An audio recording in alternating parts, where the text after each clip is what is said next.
Hello and welcome to Swaroop2sky everyone. This video is on importing and exporting data.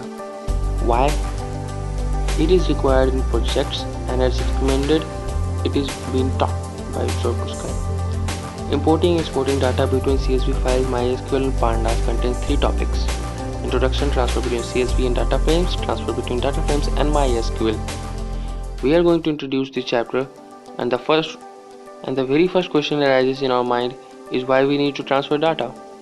Transferring data means creating connectivity between one device to another device, and this connectivity helps us to manage the data and manipulate the data easily.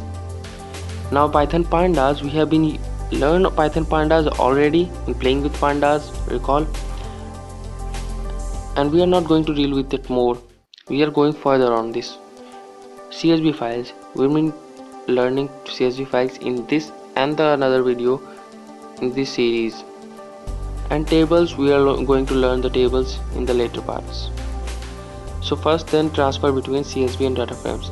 Let's learn what is a CSV file is. CSV stands for comma separated values.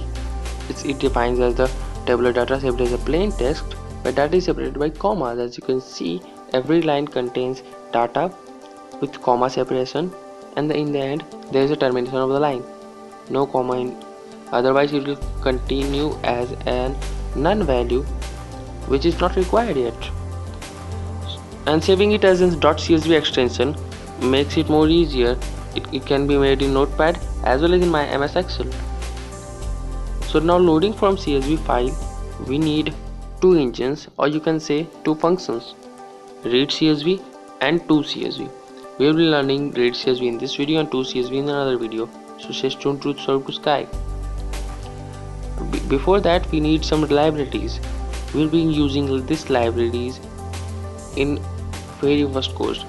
There are more libraries to be used, but these are the basic ones, NumPy and Pandas. Now getting to the syntax of the reading part, you can just justify the file path. So for example, look here, I have justified the file path. It's in a C drive data folder, the sample CSV is here, and the output look like this. If you don't have in this computer, you have this CSV file in the net, you can do. If it's in GitHub, you can very easily do. And this link process is very easy for mobile programming. Say for mobile programming will look like this. The code is entered and the HTTPS formatted GitHub link is here, which I have made in GitHub. So you can use the data output is same, but you can make another way. So let's move on to the attributes of it. First attribute we are going to learn is names. To justify the column index or create a column index by our own, we can use names. And header, to remove the column index when header is taken as none. Skip rows skip the number of rows or range of the rows from the top, and even if you justify the range, it can delete the number of range of rows. Now data frame index label, it is the row index which is being used to justify the row index of our data frame. Now read specify number of rows, it is very similar to the skip rows, but it justify the number of rows, is output the some number of rows wherever we want to take. If it is 2, it output is 2 rows. If it is in range, the output will be in range. Now separator from different from comma.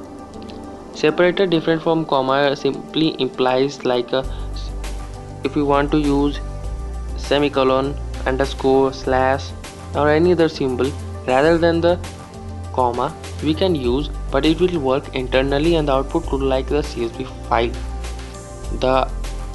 If this program satisfies us that our main CSV file has been changed into semicolon, as you can see.